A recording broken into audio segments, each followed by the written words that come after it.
Bonjour, bonsoir à toutes et tous, c'est Elsker pour l'épisode 68 de Parlons Constitution. Aujourd'hui, on va parler de l'alternance politique. Est-elle nécessaire dans une démocratie?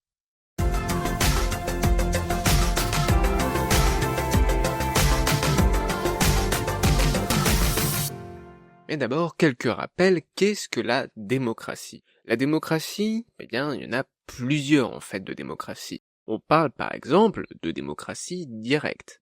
La démocratie directe, c'est lorsque le peuple exerce directement le pouvoir, ou lorsqu'il mandate des représentants, ou lorsqu'il y a tirage au sort pour certaines fonctions bien spécifiques. Sinon, c'est le peuple qui exerce directement le pouvoir en se réunissant en assemblée citoyenne. Ensuite, il y a ce qu'on appelle la démocratie représentative. Ce sont des élections régulières par tous les citoyens de représentants en assemblée. Le peuple n'exerce pas directement le pouvoir, il l'exerce par le biais de représentants qu'il élit régulièrement.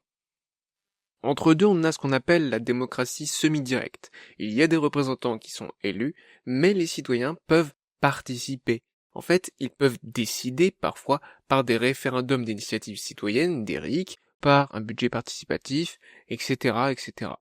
On peut penser notamment au modèle suisse. On a aussi ce qu'on appelle la démocratie délibérative. En fait, c'est dans une démocratie représentative lorsqu'il y a une concertation fréquente des citoyens. Attention, concertation ne veut pas dire prise de décision. On concerte, mais on ne suit pas forcément l'avis des citoyens. Donc c'est concertation, mais pas de décision. On a aussi ce qu'on appelle la démocratie libérale. C'est toujours une démocratie représentative, mais on ajoute avec cette notion les principes de l'état de droit et les libertés et droits fondamentaux. L'état de droit, c'est lorsque les pouvoirs publics, lorsque les élus, lorsque les représentants de l'État, lorsque les institutions sont elles-mêmes soumises aux lois qui sont édictées. Elles sont soumises au droit. Ceux qui font le droit sont soumis à ce droit. En gros, c'est lorsque les gouvernants ne font pas ce qu'ils veulent. Ils doivent respecter les lois, ils doivent respecter le droit qu'ils construisent eux-mêmes.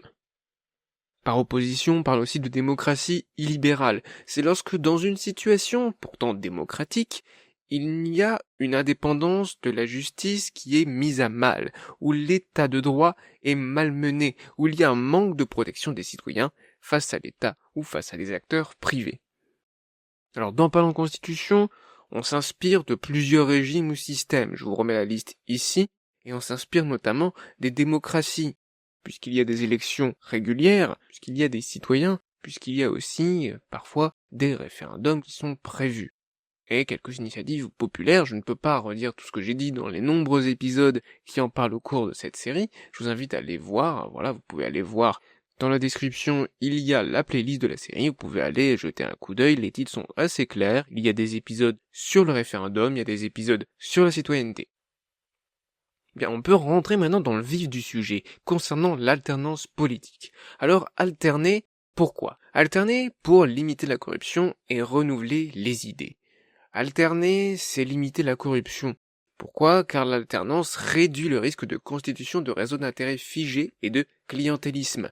Ça paraît logique. Si les personnes sont pas au pouvoir très longtemps parce qu'elles sont renouvelées fréquemment, elles ont moins de temps pour constituer des réseaux d'intérêts entre eux, entre des personnes plutôt malveillantes qui souhaiteraient faire de la corruption. Ça évite aussi le clientélisme, c'est-à-dire des pratiques politiques en faveur de certains citoyens, de certaines personnes influentes, pour garder le pouvoir. Ça peut être des avantages fiscaux, locaux, des avantages qui sont attribués à un permis de construire qui est donné plus facilement pour obtenir la voix de la personne, pour les élections. Ça peut être même plus grave, ça peut être de la corruption pure, simple, de donner de l'argent à des personnes haut placées, comme par exemple à des détenteurs de médias, pour qu'ils fassent des informations en faveur de la candidature personnelle. Et ça nécessite des réseaux d'intérêt, des réseaux d'argent qui nécessitent du temps pour être mis en place. Et l'alternance réduit ce temps puisqu'il y a renouvellement fréquent des personnes au pouvoir. Donc ça diminue le risque de corruption. Aussi, ça permet de renouveler les idées. Pourquoi?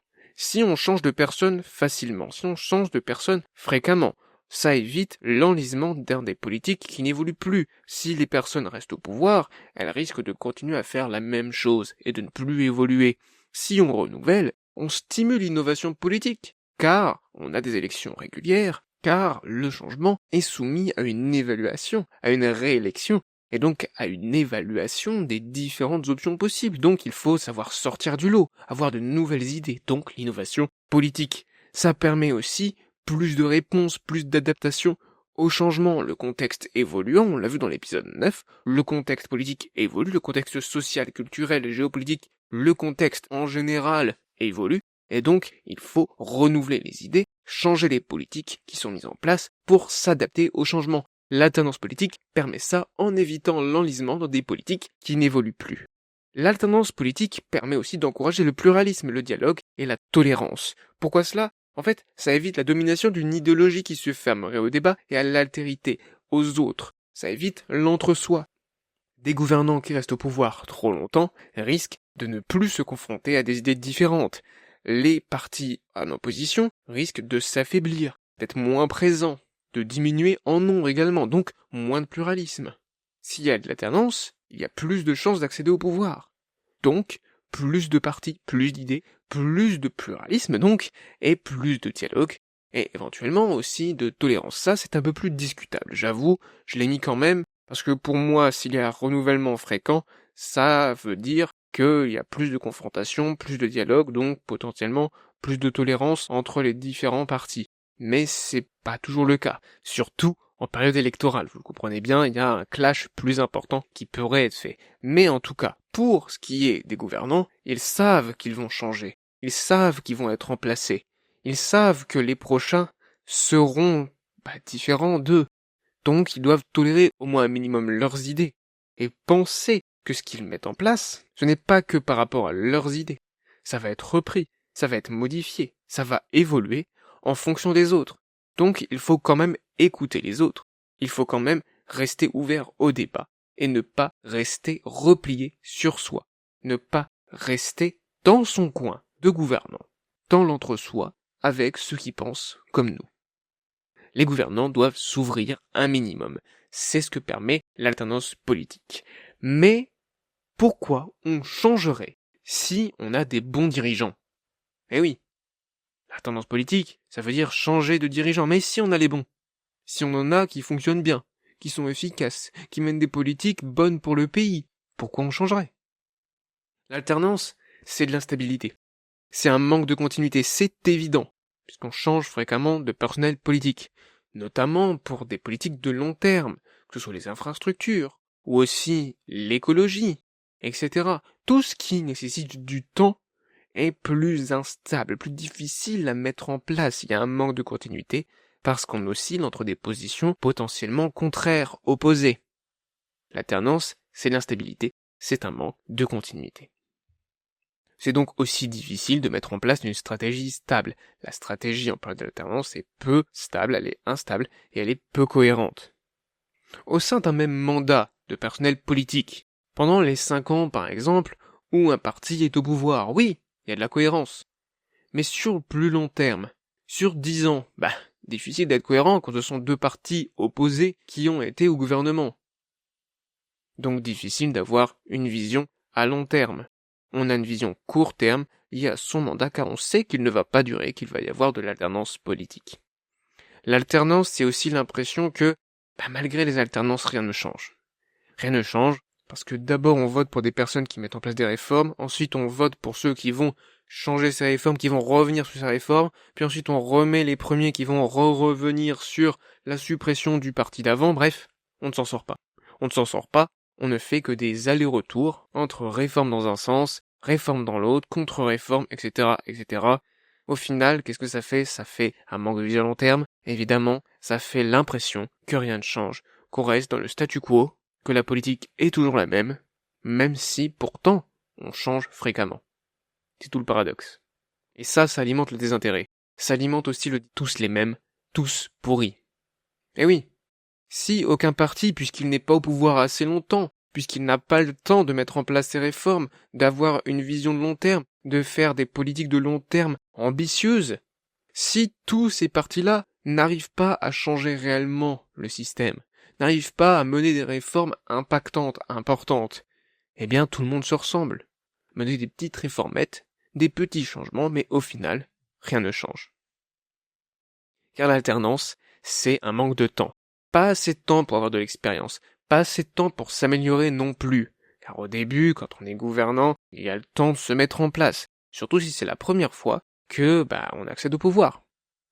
L'alternance se fait pas forcément entre deux partis qui ont des compétences, qui ont de l'expérience, non. Ça peut être entre plein de partis qui, à chaque fois, doivent apprendre, en quelque sorte, à gérer, à gouverner. Tout ça, on reste dans la même idée, impossibilité, malgré l'alternance politique, de voir de vrais changements, car il n'y a pas assez de temps, pas assez de vision à long terme, et aussi, les élections régulières peuvent favoriser l'électoralisme.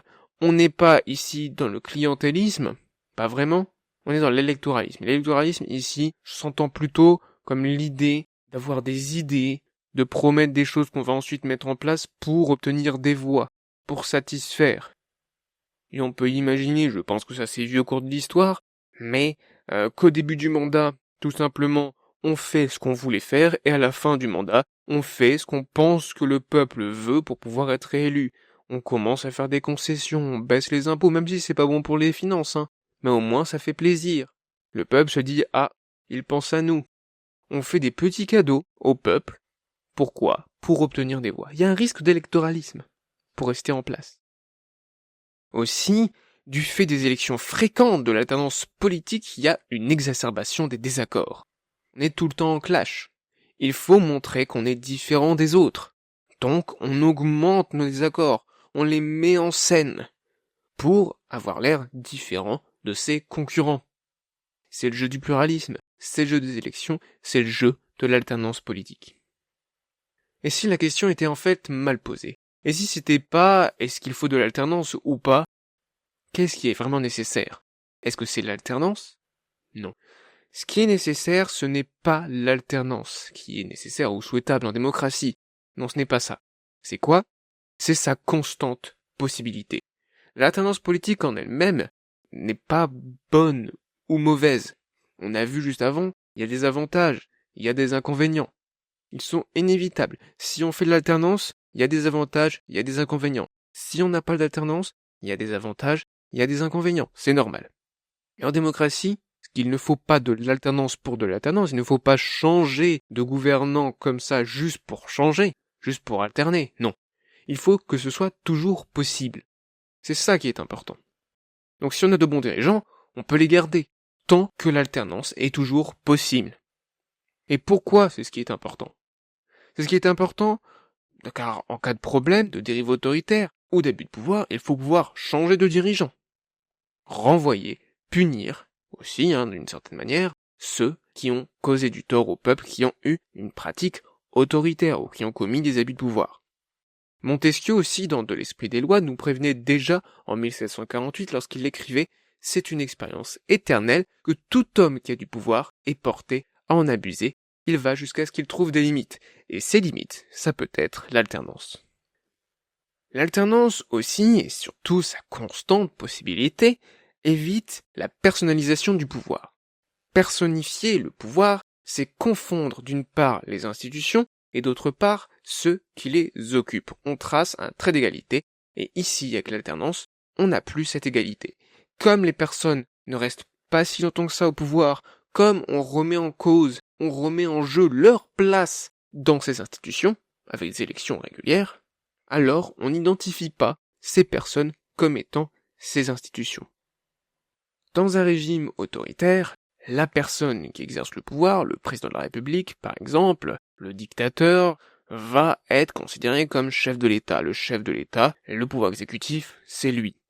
C'est pas la même chose quand il y a de l'alternance politique en démocratie. Quand il y a de l'alternance politique en démocratie, il exerce le pouvoir. Mais il n'est pas le pouvoir. Il occupe la place de président de la République, de chef de l'exécutif, éventuellement, mais la personne qui exerce ce poste n'est pas ce poste. Vous voyez la nuance? C'est ça qui est important. Personnifier le pouvoir, c'est confondre les institutions et ceux qui les occupent. C'est ne pas imaginer que d'autres personnes puissent les occuper, puisque ceux qui les occupent, ce sont les institutions. Ils sont considérés comme étant les institutions. C'est eux le pouvoir. Non, on ne personnifie pas le pouvoir avec l'alternance politique. Il y a des institutions et il y a des personnes qui occupent ces institutions. C'est complètement différent. Aussi, l'alternance politique permet une responsabilisation des dirigeants. Il y a une pression constante à la performance et à l'intégrité. On remet en cause ce qu'ils font. On leur met la pression puisqu'ils sont renouvelables régulièrement. Il y a une possible alternance régulière du fait d'élections, comme je l'ai dit plusieurs fois. Et donc ça leur met la pression pour être performant, pour rester intègre, afin de quoi? Afin de se faire réélire et de rester au pouvoir, bien sûr. Le fait qu'il y ait cette constante pression, ça engendre une culture de l'évaluation, des bilans chiffrés et de la transparence. Il faut rendre des comptes. Le pouvoir, les gouvernants doivent rendre des comptes. Pourquoi? Pour paraître intègre, pour paraître honnête, pour être honnête, pour être transparent. Et au final, pour être, ils l'espèrent, réélus, confirmés, dans leur place aux institutions, dans leur place au pouvoir. Alors, si je résume, ce qui est important en démocratie, c'est la possibilité constante de l'alternance politique. C'est ça qui est nécessaire. Après, le choix de changer de dirigeant dépend de la situation et d'une balance entre les avantages d'une part et les inconvénients d'autre part. Les avantages, l'alternance politique limite les dérives autoritaires et la personnalisation permet un renouvellement des idées, de l'innovation, permet une limitation de la corruption et du clientélisme, une responsabilisation des dirigeants, de la transparence, plus de pluralisme, de dialogue et de tolérance. Mais elle a aussi des inconvénients, l'alternance politique. Ça cause de l'instabilité, un manque de continuité, moins de réels changements profonds qui nécessitent du temps. Il y a un manque de temps pour aussi acquérir de l'expérience. C'est s'améliorer. Il y a un risque d'électoralisme et une exacerbation des désaccords, notamment en période électorale, mais pas que. Donc il y a avantages, il y a inconvénients, il faut faire une balance à chaque fois pour ou contre lorsqu'il y a le moment des élections, lorsqu'il y a le moment de se poser la question est-ce qu'il faut changer ou pas de dirigeant. Si ce sont de bons dirigeants et que les inconvénients sont plus forts que les avantages, alors il ne faut pas faire d'alternance politique. On le fera peut-être plus tard. Et on peut faire de l'alternance politique au sein même d'un parti. C'est-à-dire on renouvelle le personnel politique, non pas entre des idéologies différentes, entre des partis différents, mais au sein même du parti qui occupe le pouvoir. On change les gens, mais pas les idées, et pas la politique. Ça, c'est possible aussi, et c'est peut-être l'une des meilleures solutions. Mais, pour limiter les conflits d'intérêts et la corruption, on peut déjà rendre incompatibles certaines fonctions, mandats ou métiers. C'est ce qu'on verra la prochaine fois, vous l'avez compris, on parlera des incompatibilités entre les fonctions, entre les mandats, entre les métiers. Ce sera le sujet de l'épisode 69. En attendant, prenez soin de vous, n'hésitez pas à liker, commenter, etc., etc. Vous connaissez la musique. C'était Elsker, et à bientôt!